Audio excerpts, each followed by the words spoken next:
अहमद फराज हमेशा ज़िंदगी के रुमान की शायरी की हैं। हिजरो विशाल का रुमान, वतन की सरजमी का रुमान, जमहूरी कुदूरों के इस्तेहकाम का रुमान, जाबिराना हुकूमत से एहतजाज का रुमान। अब वह अपने मुल्क को, अपने ख्वाबों को एक हकीकत के आईने में देखना चाहते हैं। जनाब अहमद फराज साहब।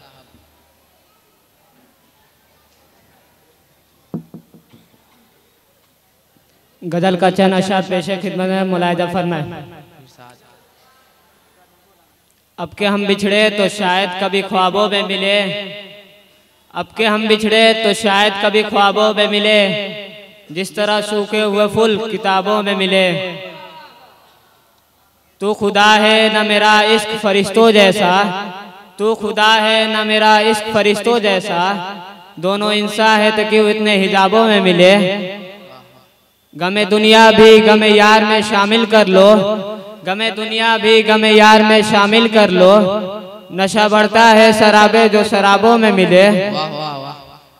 ढूंढ उजड़े हुए लोगों में वफा के मोती, ढूंढ उजड़े हुए लोगों में वफा के मोती, एक खजाने तुझे मुमकिन है खराबों में मिले।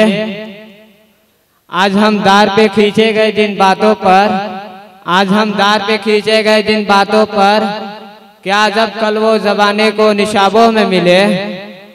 अब न वो है न वो तू है न वो माजी है फराज, अब न वो है न वो तू है न वो माजी है फराज, जैसे दो शख्स तमन्ना के शराबों में मिले। बहुत बहुत शुक्रिया।